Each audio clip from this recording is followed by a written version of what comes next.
Your attention, please. Remain seated, please. This is a DisneyAvenue.com production. Permanecer sentados. Get ready to experience the magic. You ever frighten me? Got a whale of a tale to tell you, lads. A whale of a tale or two about the flapping fish and the girls I've lost on nights like this with the moon above. Whale of a tale and it's all true, I swear by my tattoo. From EPCOT Center in Orlando, Florida, it's Disney's Living Seas with your host, John Ritter, and special guest stars, Laura Branigan, Simon Levon, the man who found the Titanic, Dr. Robert Ballard, astronaut, aquanaut, Scott Carpenter, and a special video appearance by Olivia Newton-John.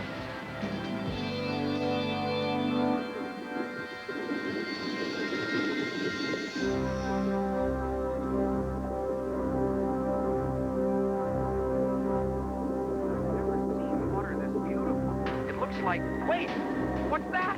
Oh my gosh, it can't be, but it is. Lieutenant, you're not going to believe this.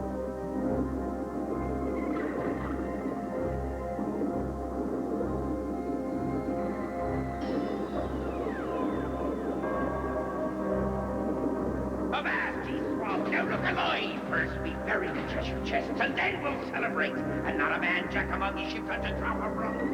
The sea and its images of mystery, legend, romance, and adventure may be the most fascinating world we have left to explore.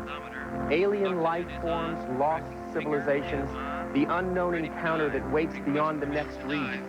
All of these mysteries await man in his quest for knowledge and learning. Dive when ready. Hydrolators now descending to Sea Base Alpha. Sea Base Visitor Center, be advised on the approach of passengers on GBSA 1. Tonight, through the magic of Walt Disney, you are invited to join us as we begin this unique journey beneath the sea. For the first time ever, you will visit Sea Base Alpha, the center of the Living Seas Pavilion at EPCOT Center. For more than 7 years, the dream of the Living Seas has been in the minds of Disney Imagineers, the people who bring fantasies to life for millions who visit the Disney parks in California, Tokyo, and here in Orlando, Florida.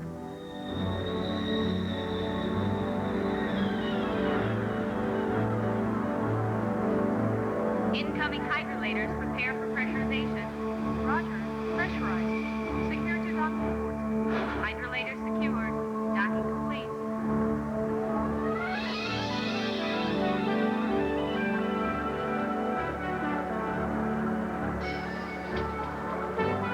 To allow people to experience the thrill of the underseas adventure, to watch sea life in its natural environment, and to participate in the cycle of life that is ongoing and yet constantly changing and evolving.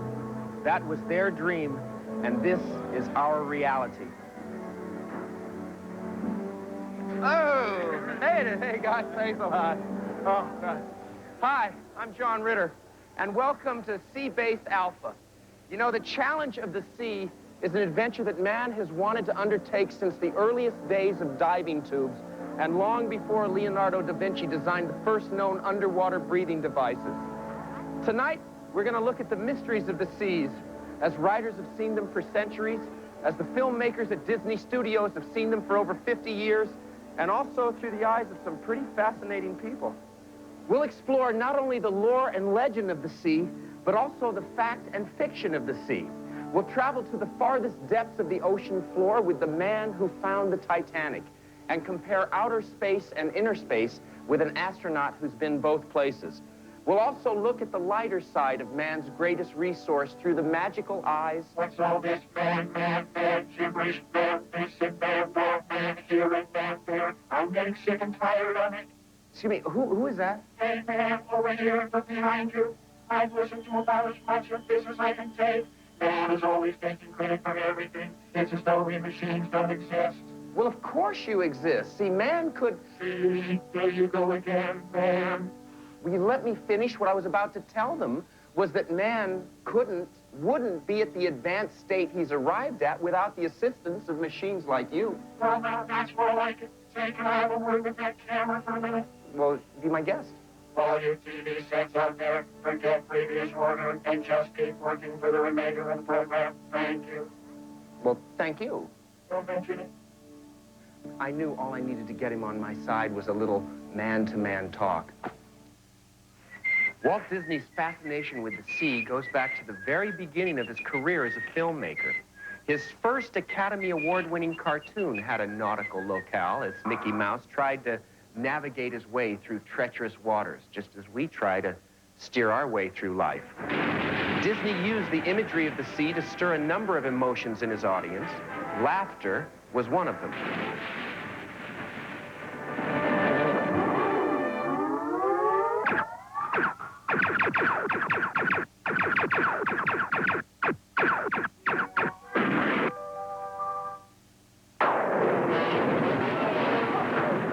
Fear was another.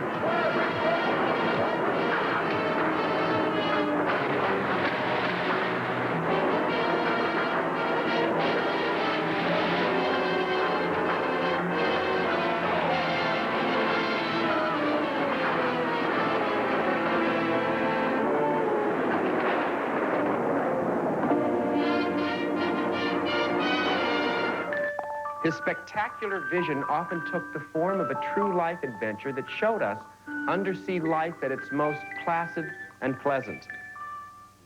Or it might manifest itself in a full-length feature that demonstrated in one short step how destructive and violent the sea could be.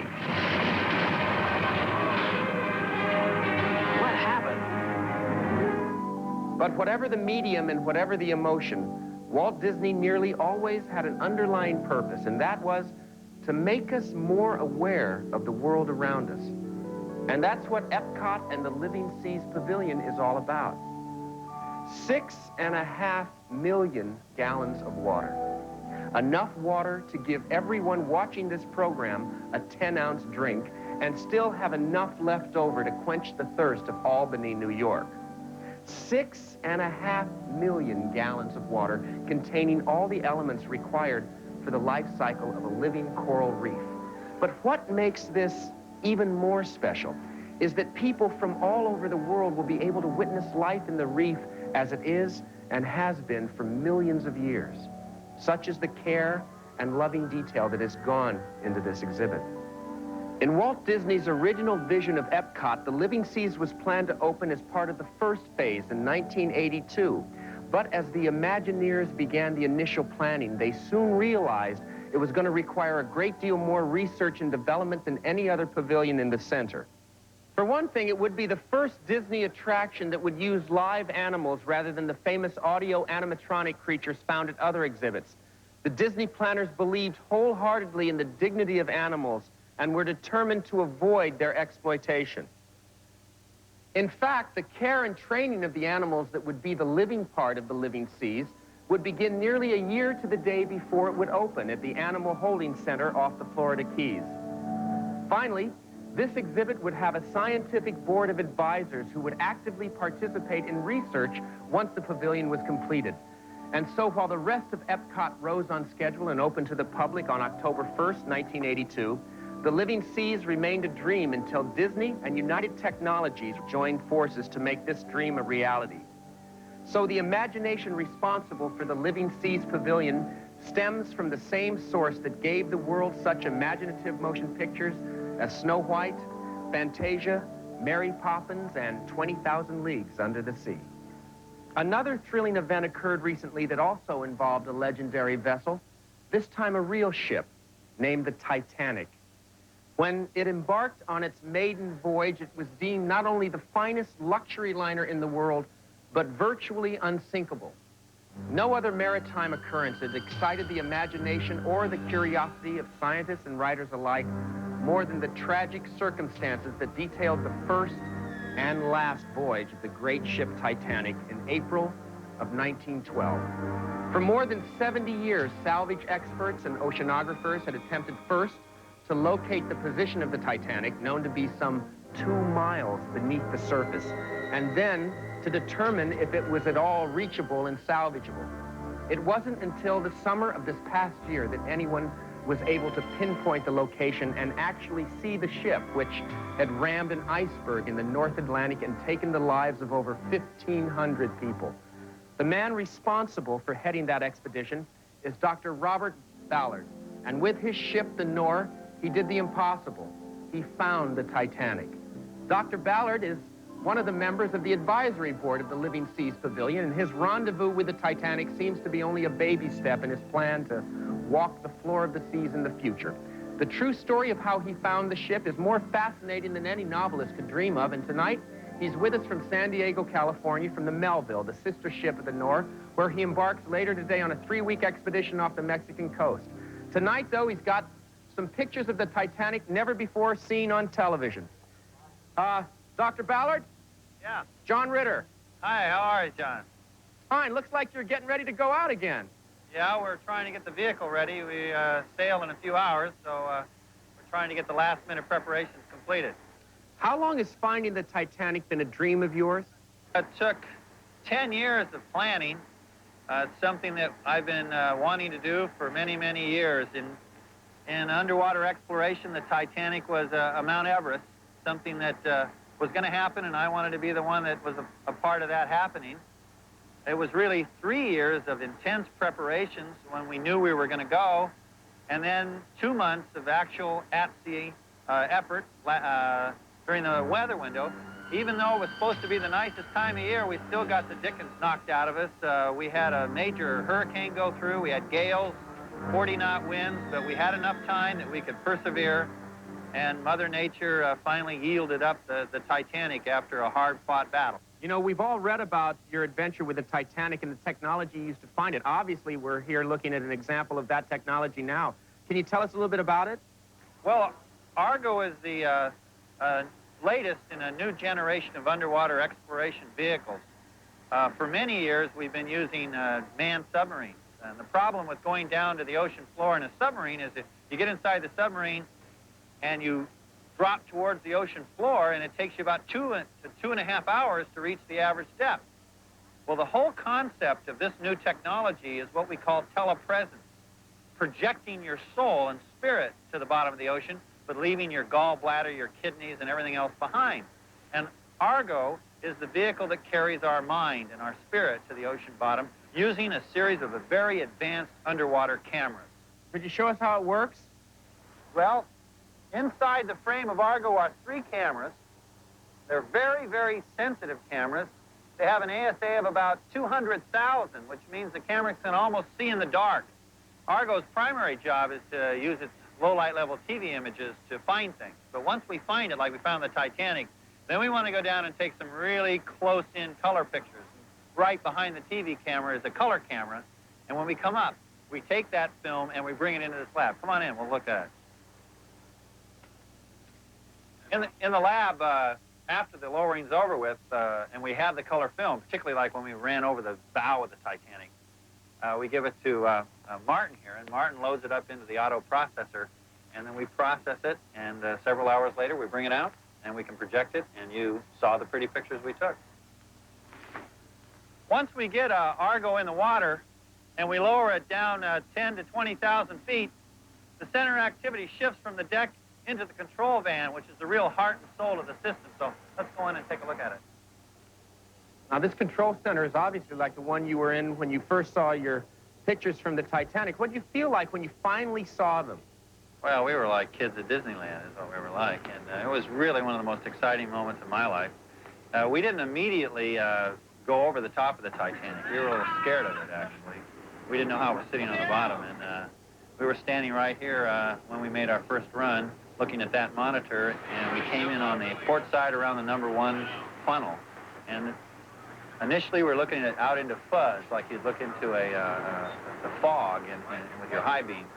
And then all of a sudden, the side of the ship came into place, and you could hear a pin drop when we went over the ship. And it was one of the most exciting moments of my life, that's for sure. You didn't have much time left, did you? No, we were on a short fuse. We'd been looking for the Titanic for 2 months on the French ship Le Sorrois. 20-some days, and then we shifted over to the sister ship of this ship, the Nor, and we're almost out of time then. We're down to 4 days left of a 10-year dream, and it worked out, fortunately. Well, what kind of a feeling did you get for the passengers? Well, you know, there were images that we saw coming up on the television that would just grab you. Images of empty lifeboat davits. Images of where John Jacob Astor stood when the funnel hit him. Images where the people were loading onto the lifeboat. All sorts of images that would just grab you. Pictures of bed springs, chamber pots, personal items that people had, and it brought the disaster back to you, and you constantly relived it through those 4 days. What were the first clues that you got to what actually happened that night? Well, when we were doing our search, we were chugging away over land, over hill and dale, so to speak, over what is really much like a snow-covered alpine slope. And we came across the debris from the ship. In fact, the first real image that we could really recognize was one of the boilers. And we then turned and found the debris continued up to the north, and that's where the ship was sitting proper, due north of the boiler that we first found. Well, tell us about more of the things that we're looking at now, could you? Our initial images were done with the television system of the debris area. And then after we got enough nerve up, we took the television across the ship itself and made a series of passes over the superstructure of the ship. We went over the #1 funnel that had fallen open. We went over the opening to the grand staircase where the first-class passengers came in. We did a lot of passes over the bow, over the chains, over the forecastle. We nearly missed the mast. We almost hit it. And then after we finally got familiar with the ship, we decided to lower a good old Angus down, because we'd have to go in even much closer.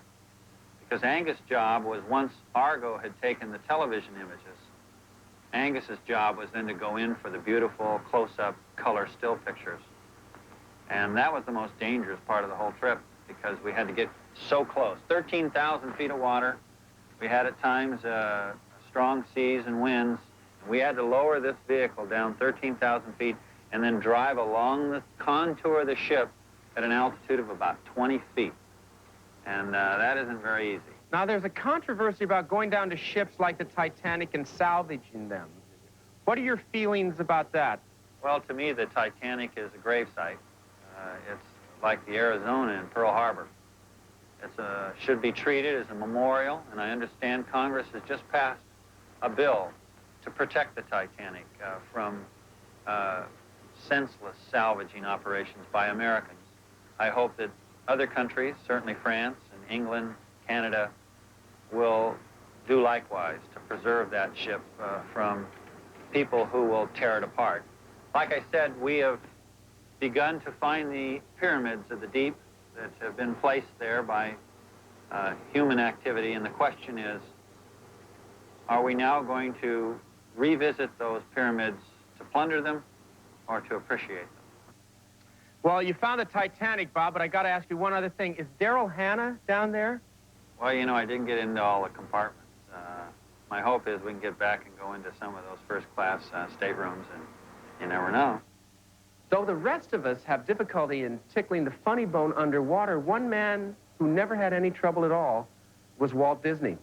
He found great humor in nautical situations, and it was to his credit that he was able to translate that humor into the form for which he was most famous, the cartoon. Here's a small sampling of some of his silly sallies in the sub-sea level strata. The first example isn't Disney at all, but it does serve to launch us into the next segment. It features a delightful Shirley Temple and a song and dance man who turned into a detective, Mr. Buddy Ebsen.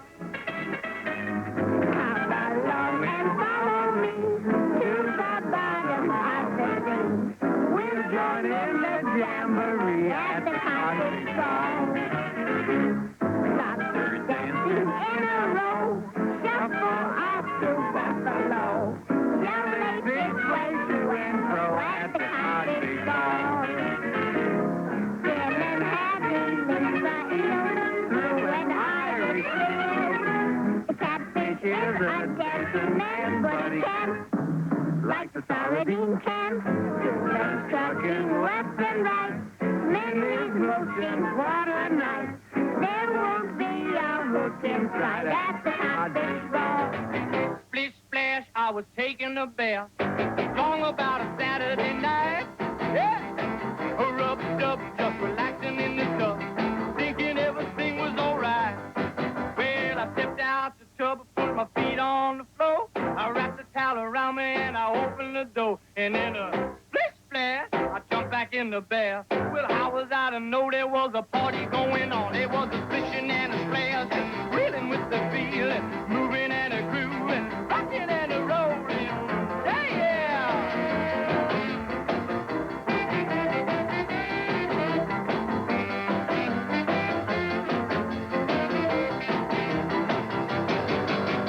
Feel like jumping, baby, won't you join me, please? I don't like begging, but now I'm on bended knee. I got to get to rock and get my hat off the rack. I got to boogie woogie like a knife in the back. So be my guest, you've got nothing to lose. Won't you let me take you on a sea cruise? Ooh-wee, baby, ooh-wee, baby, ooh-wee, baby.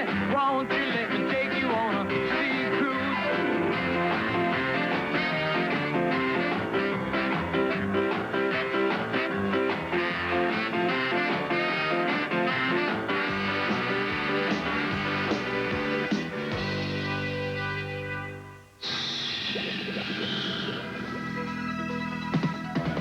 Her name is Rio, she don't need to understand. And I might find her if I'm looking like I can. Oh, Rio, Rio, hear them shout across the land. From mountains in the north down to Rio Grande. Right now, you might be asking yourself, what on earth pop star Simon Le Bon of rock groups Duran Duran and Arcadia has to do with a special on the living seas? Well, this look at their hit record and video reel provides some of the answers, but there's more to it than that.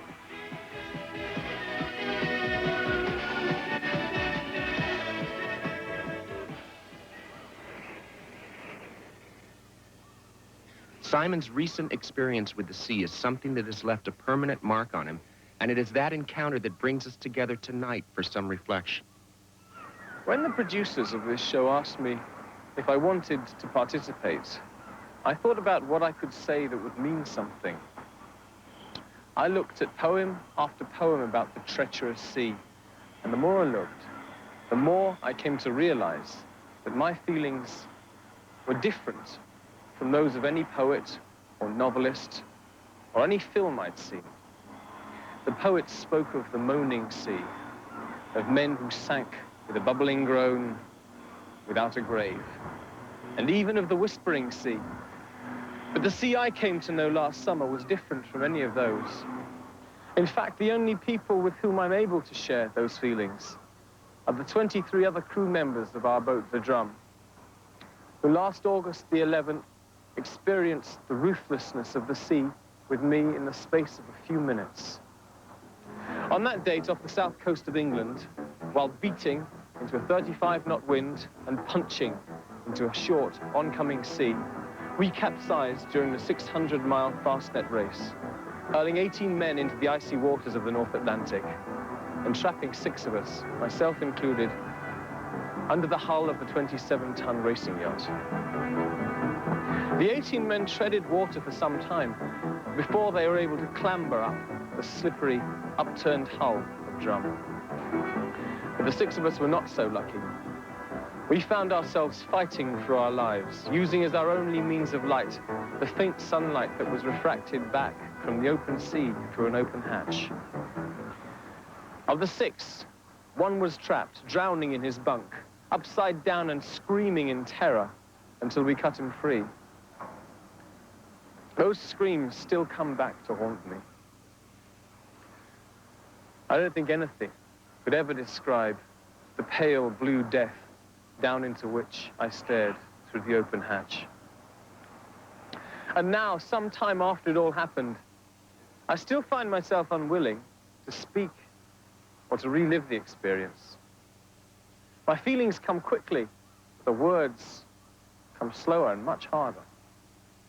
If there is a message in my experience, it is to believe in and trust teamwork and cooperation and the will to survive. The fact that we completed that day with a full crew of 24 must bear witness to something. Or perhaps it is to fear, certainly to respect the wide oceans of the world.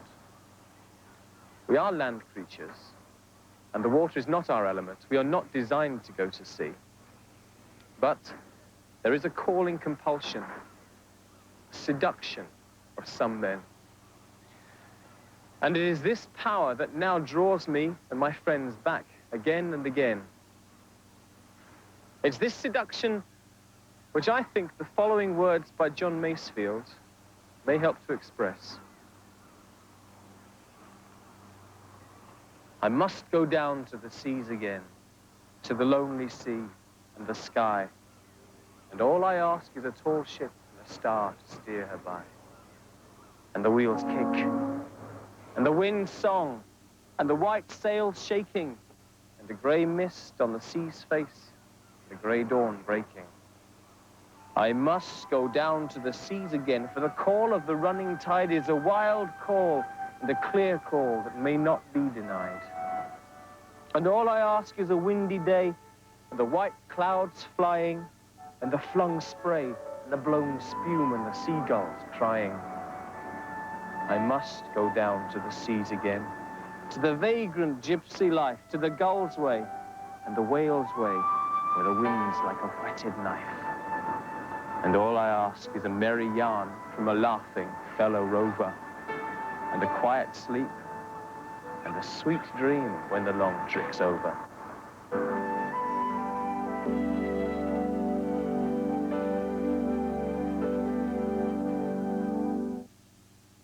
There's an old saying that we fear what we are, and if the evolutionist theory holds water, excuse the expression, then our fears of the seas are entirely justified. As we were growing up in school, we learned that the water was our friend, but then we went to the movies on Saturday afternoon. And if there's one thing kids enjoy more than eating popcorn and throwing milk duds at our friends across the aisle, it's having the dickens scared out of us in a darkened movie house, and the monsters of the deep were only too happy to oblige. It's only through the perspective of time that we now realize how silly some of those scary movies were. Do you know whatever it is looks like? I do not know. But whatever it is not like anything we have ever seen. That means that the crab can eat his victim's brain, absorbing his mind intact and working. It's as good a theory as any other to explain what's happened. You know, the ocean's unbelievable, too. Why, the living matter in it is enough to stagger the mind. It's also enough to stagger a lady in a white suit walking along a lonely beach. Quick, head for the boat! Giant octopus! You're the one who wanted to go monster hunting. How big was this octopus, anyway? That's more like it. Don't take any needless chances. The ocean can be dangerous, Julie. Very dangerous. But Julie wasn't afraid. Fortunately, one of her best friends was a midget who owned his own submarine.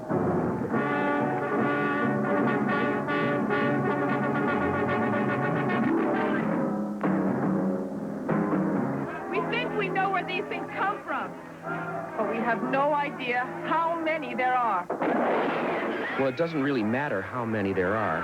Actually, they're real friendly so long as you don't roller skate over their flippers.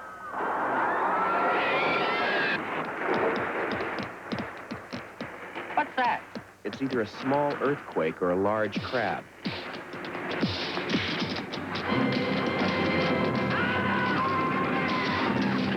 What happened to their bodies, girl? They were eaten.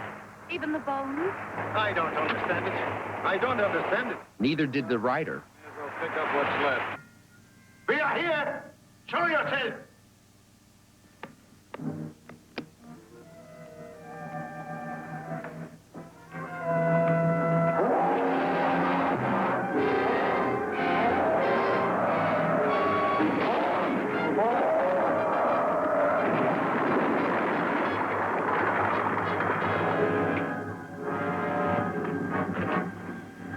I killed it. Yes. By the sheerest luck. This is Walker Island in the South Florida Keys, where most of the underwater residents of the living seas once called home. Over a period of almost a year, a team of scientists, technicians, and support personnel gathered, nurtured, and trained over 300 varieties of fish, crustaceans, and aquatic mammals for eventual transfer to their new EPCOT surroundings. The island is a virtual treasure trove of coral life, and the men and women who lived there prior to the opening of the pavilion tell of an experience they'll never forget. I think a neat part of the Walker Island facility was that we had the time to just literally spend time with them. We could sit down on some rafts that we had in their pools. They could watch us, we could watch them. Just a lot of time to get to know each other on both sides, and that's what really made it neat. You know, you could really get to know who they are and vice versa. One of the first things that the dolphins learned was just to come up to us. They learned to touch a hand target, and then from there we teach them to accept tactile reinforcement, where we rub them down, we rub their melon or their rostrum. And we use a variety of reinforcers that they have to learn to accept. Not only food, but they also learn to play with toys and to play with us in the water and out of the water. And as they got to know the dolphin, they started learning some pretty interesting things. I think the most striking similarity is the fact that they're each individuals. They're totally unique personalities.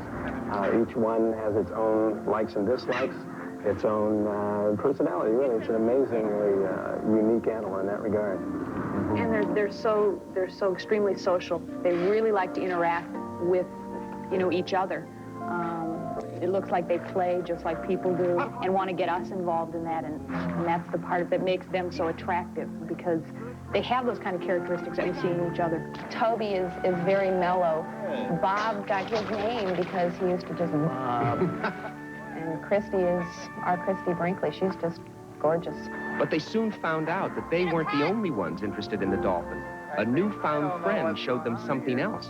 We had an island dog that we originally got as company as a watchdog named Kai. And Kai soon discovered that dolphin were really neat, and he now swims with the dolphin. They have a game of keep away or tag, where the dolphin will come real close to Kai and he lunges for him, and they just nonchalantly swim away, and he tries for him again. And we brought him into the pavilion. He swam with them in here, and he is going to be a part of this pavilion like the rest of us, because there is now such a relationship between the dog and the dolphin. The year passed faster than anyone could have imagined, and after a last night campfire at which the crew reviewed the past and thought about the future, they packed their bags, bid a temporary goodbye to Walker Island, and began the task of moving the animals to Orlando.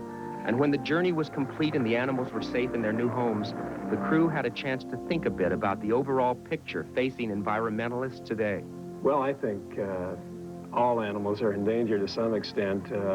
There seems to be a much greater awareness, however, now. In fact, it's not just biologists like myself that get involved in these animals, or legislators. I heard a song the other day by Olivia Newton-John that was so beautiful, it was very touching, and it dealt exactly with this empathy, with this feeling towards not only the dolphin, but animal life. It's very, very pretty.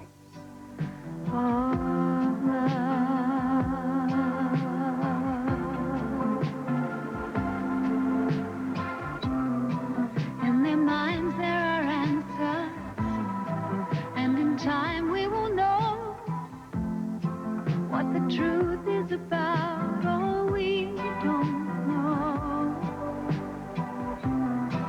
They have known the hatred, though they suffered much pain.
Over the years, skilled writers and poets have used the imagery of the ocean as a metaphor for emotions too deep to express any other way. The songwriters of our generation, who are the poets of our time, also turn to the sea for inspiration and expression. One of the best has taken these watery images and created a beautiful message of love. Her name is Laura Branigan. If I were a river, I'd flow into your heart. And if I were a love song, you'd be the only part. And if I were the winter snow, all that gently fall and rain, I'd wish you were a deep dark earth to swallow me again. And if I were a rosebud, for you I'd open wide. And if you were the ocean's floor, you know I'd be the ocean's tide.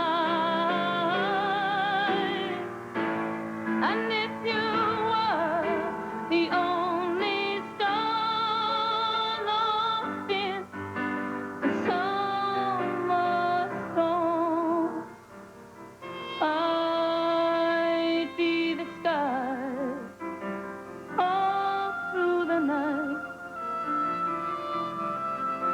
to keep your starlight warm. And if you were the ocean sound, I'd be the ocean song. And if I opened up my heart, would you keep me from the storm?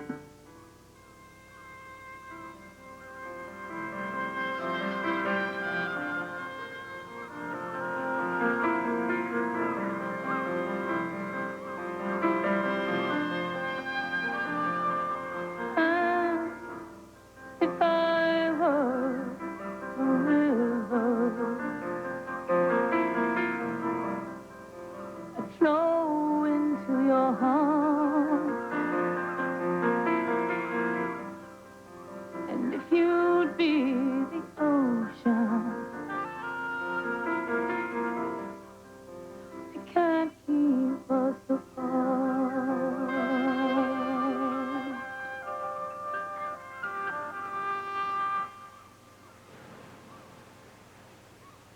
Another Disney friend who has walked the depths of the ocean floor and the furthest boundaries of explored space is Scott Carpenter. Selected as one of America's original Mercury 7 astronauts, Scott has also distinguished himself as a member of the Navy's Experimental Sea Lab program, and he's here to tell us about his life in both worlds. Hello, I'm Scott Carpenter. As a member of the Mercury 7 team, I was introduced not only to the world of outer space, but to a greater appreciation of how we got there. Beginning with the Wright brothers, through the great DC-3, the workhorse of early aviation,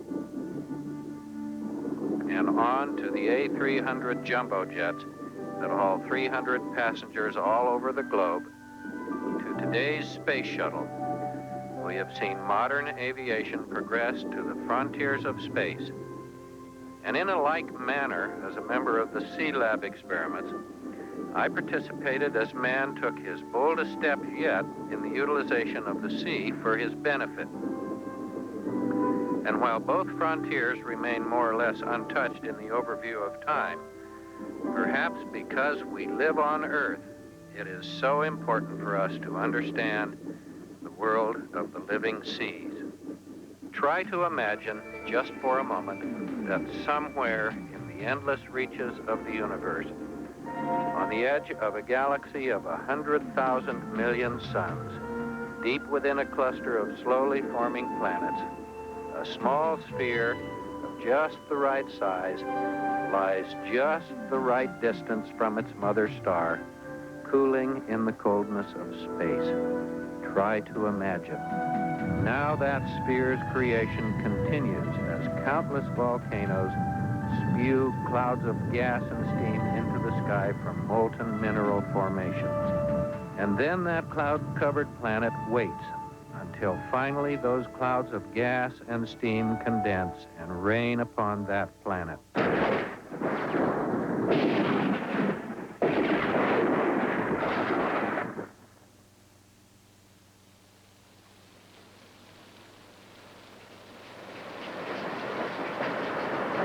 Deluge of such magnitude that the world's greatest waterfalls, joined together for more than 1 million years, would only just begin to approach its results. For when it finally stopped, the seas were born. The seas that would make this planet unlike any other within the realm of our knowledge. For it was there, sheltered from cosmic radiation, that life on Earth was able to emerge. There, tiny single-celled plants captured the energy of the sun and converted it into that most basic of life-sustaining elements, oxygen, creating more than half the Earth's supply. Yet these phenomena occur in only the upper few hundred feet of the oceans that average more than 2 miles in depth. And it is there, in those depths, that we are just now beginning to explore an amazing world. There, amid raging underwater storms and fiery underwater volcanoes, mountain ranges that dwarf the Himalayas, and gorges 4 times deeper than the Grand Canyon. Life forms that astonish biologists by existing totally without the benefits of the sun, relying instead only upon the chemicals found at the bottom of the ocean itself. All this and more lies waiting for us, waiting for our discovery, waiting in a world where we've spent less time than on the surface of the moon, a world we've only just begun to explore, with tools we've only just begun to imagine. Anyone who shares my fascination for the sea understands why we must protect it, because if it dies, then we die. Life on Earth is totally dependent on a healthy ocean. The sea holds vast resources, and our future survival depends on our being able to use the ocean wisely without destroying it in the process.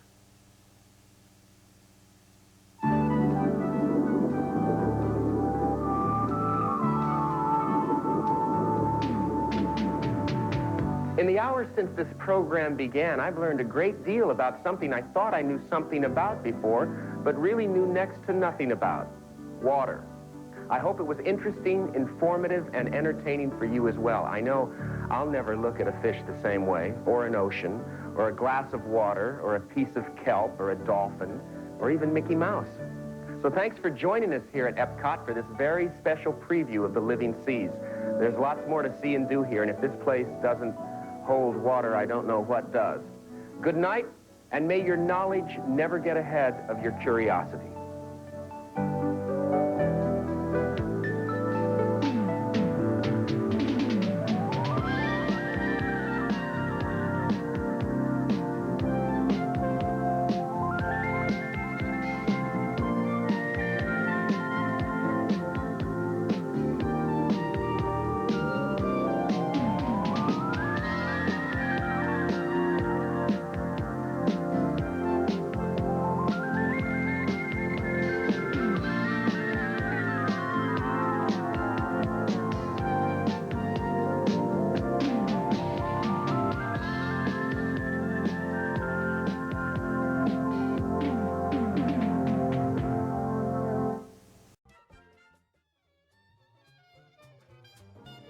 I believe we can build a community that more people will talk about and come to look at than any other area in the world.